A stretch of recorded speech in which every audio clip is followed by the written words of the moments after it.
super important point. I mean, there are 10 important points, but this one really, this was real important. I mean, it's kind of ridiculous. They're all really important, but this one, you'll hear us say it a lot. So it's distinguish between substantial and insubstantial. And I touched on it a little bit in basic training just now, although I didn't call it by its official name. So commentary, the primary principle of Tai Chi Chuan is distinguishing between substantial and insubstantial, otherwise known as yin and yang, solid and empty.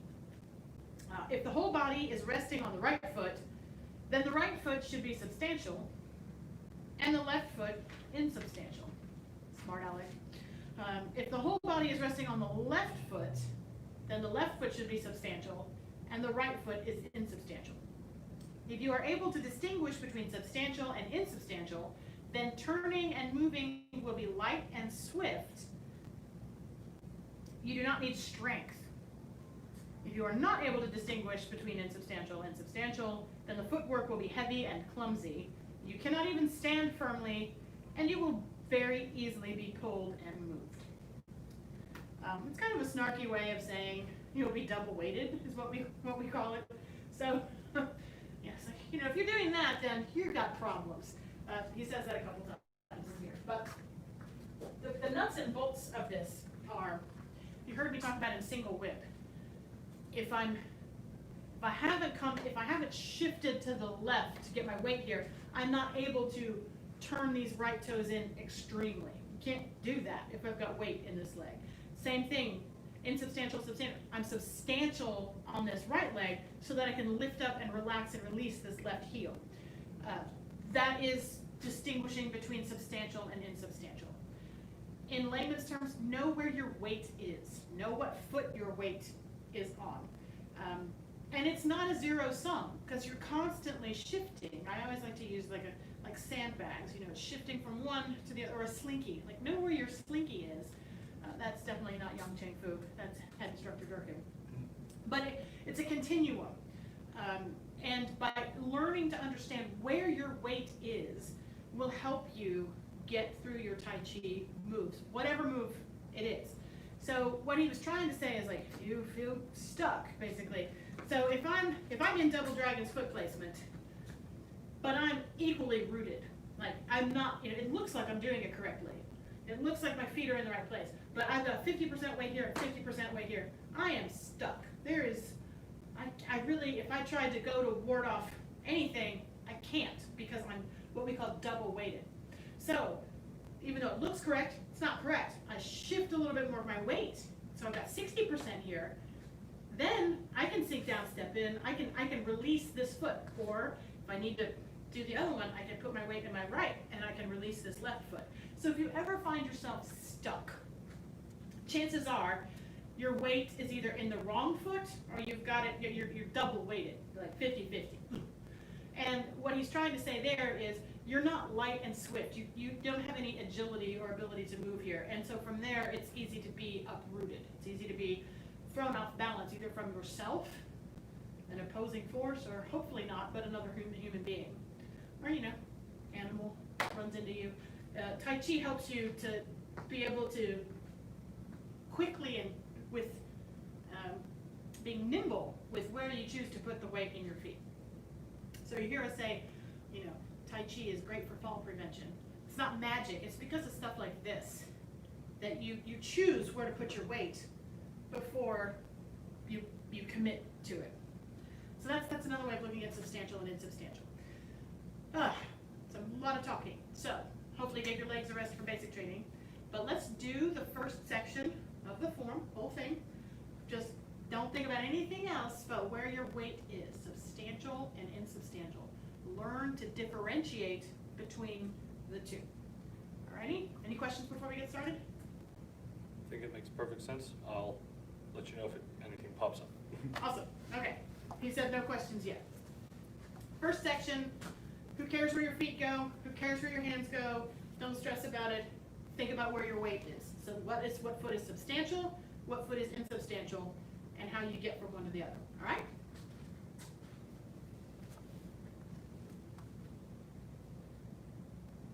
And begin.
comments or questions?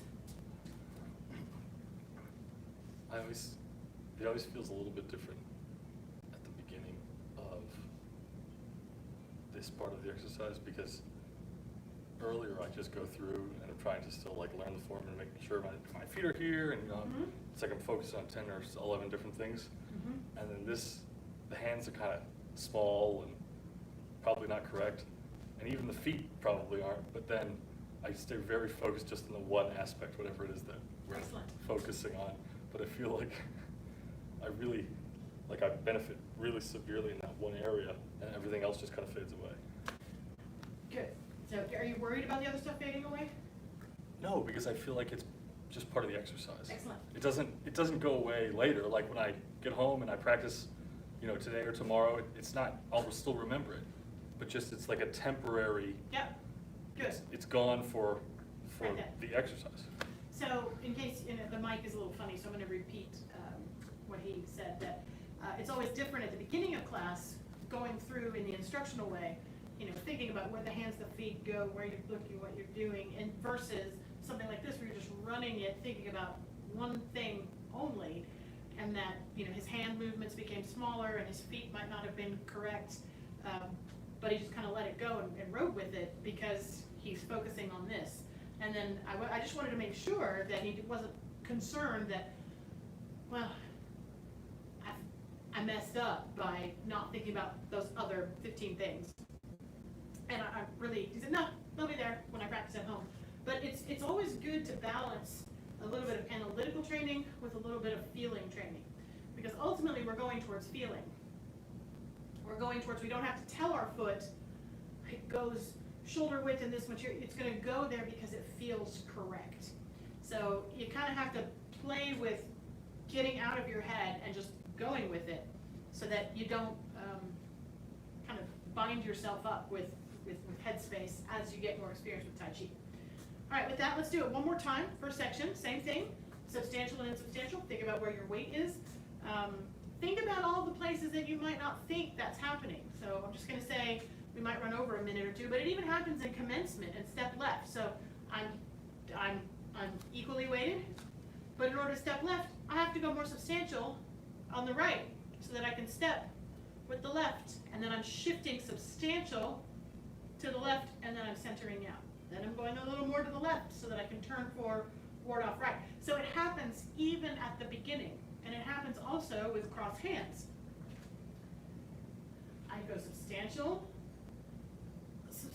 on the left, and then even here I go substantial on my right a little bit. Yep, so that then I can release this heel. So this time, if you have the space for it, think about all the places you might not think substantial and substantial happens. All right, one more time.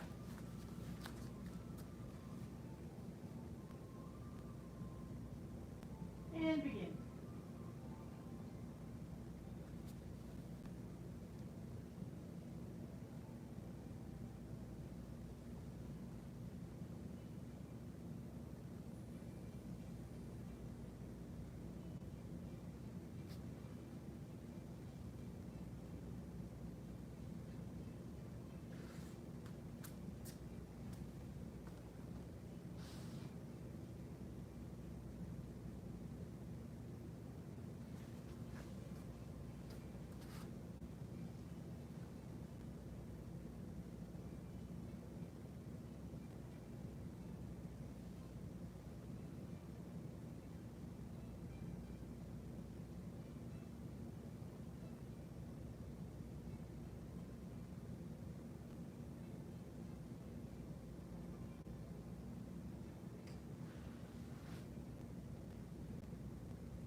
was great. It was just great to do it all. Excellent. I learned a lot, but I'll have to process it all later. He said he has to process. Hopefully you have some stuff to process too. All right, let's go ahead and bow out of Black Sash training with our life skill, a creative spirit.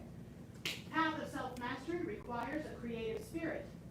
A creative spirit has no self-doubt. Path of self-mastery requires a creative spirit. A creative spirit has no self-doubt. Path of self-mastery requires a creative spirit. A creative spirit Has no self-doubt.